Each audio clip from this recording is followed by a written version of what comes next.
तुमचं आमचं हक्काचं न्यूज चॅनल म्हणजेच विश्वविशाल न्यूज चॅनल. आजच चॅनलला लाईक करा, शेअर करा आणि सबस्क्राईब करा. हॅलो, हा रणवीर राऊत का? हा कोण आहे? जय शिवराय. हा जय शिवराय. राजभाऊला काय झालंय? कोण बोलतोय? साळुंके बोलतो धाराशिवून. काय झालंय?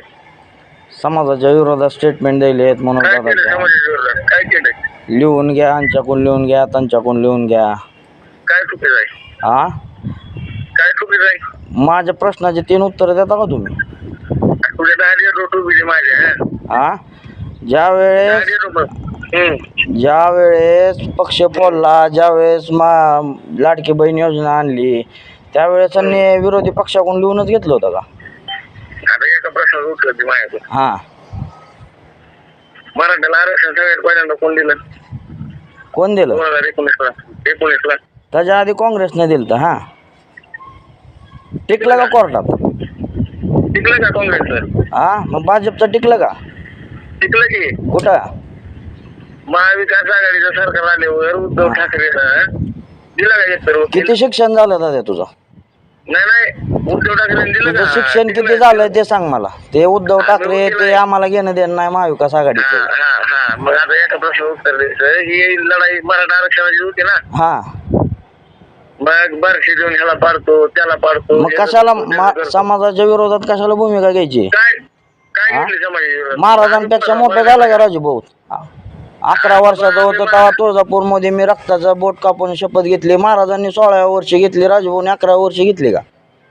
हा, अरे बाबा आमच्या बारशीची परिस्थिती काय आहे? आम्ही कुठं मराठ्याच्या विरोधात आहोत? काय केलं आम्ही मराठ्याच्या? काय केलं तुम्ही मराठ्यासाठी? ही की बारशी सांगतो तुला काय केलं. अरे तू काय केलं मराठ्यासाठी ते सांग. आम्ही काय केलं आम्हाला माहिती आहे, बारशीतल्या बी लोकांना माहिती आहे. आज सगळे पाहुणे रावळे संपवले तू. ज्या लोकांनी तुला मोठं केलं होतं तुझ्या बापाला, त्या माणसाला संपवलंच. हा, कुणाला? किती नावं घेऊ? घे की. हा, मराठ्यांचा खरा दुश्मन तर तुम्ही आहो बेट्यानो. पाहुण्या रावळ्याला सुद्धा सोडलं नाही तुम्ही. कुणाला? हा, सांग की आणि एखादं. समाज तर लय लांबचा राहिला. त्या नाव सांग की. मनोजदादाच्या विरोधात बोलायला तुम्ही. अरे त्या माणसानं समाजासाठी काय केलं नाही? मालक आहे का मग? होय, मनोजदादा मालकच आहे आमचा. एक मिनिट ऐका तुम्ही माझं. हा, मनोज दादाच्या विरोधात राजभाऊ काय बोलले? काय बोललेत म्हणजे? सभा उधळून लावीन, ही लावीन, ती लावीन. नाही तुमच्या अजून डोक्यात गैरसमज व्हायला का? नीट ऐका. बरं, एसबीसीचं आरक्षण ठिकाण असं वाटतंय का? एकच मला प्रश्न उत्तर द्या. ज्या वेळेस आरक्षणाचा मुद्दा आला हा, त्यावेळेस आम्ही आरक्षणाच्या बाबतीत कुठं नाही आमचं कुटुंब किंवा आम्ही कुठं नाव सगळ्या ठिकाणी आहेत. सगळ्या ठिकाणी आज राजूभाऊ मध्यस्थी करायले होते. ते पण समाजाला चांगलं वाटलं होतं. यासाठी चौकशी रद्द कोणी करायला लावली?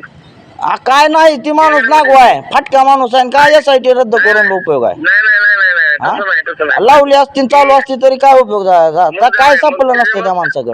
नाही विषय संपायचा नसतो. पण त्याच्यावर सुद्धा हा, सगळ्यावर सरकारवर दबाव टाकून सगळ्यांना बोलवून ह्याची मध्यस्थी केली का नाही? मग सरकारवर दबाव टाकूनच ओबीसी मधून आरक्षण मागा की. हो, आज पत्रकार परिषद बोलून घेतली. हा, आज काय म्हणले भाऊ? आज विधानसभेच्या अध्यक्षाला पत्र दिलं भाऊ ना. हा, उद्या मुंबईला चालले पत्र घेऊन. हा, की ओबीसीत मराठा समाजाला आरक्षण देण्यासाठी विशेष अधिवेशन बोलवा. हा, हा. सगळ्या आमदारांना तिथं बोलायला हवा की मराठा समाजाला ओबीसीतला आरक्षण द्या. याच्यासाठी विशेष अधिवेशन बोलवा म्हणून पत्र काढले, मेल केला आणि उद्या पत्र घेऊन भाऊ स्वतः मुंबईत चालले विधानसभेच्या अध्यक्ष. राजभाऊ ऐक ना दादा, राजभाऊ व्यवस्थित मध्यस्थी करत होते. हा लय अभिमान होता आम्हाला.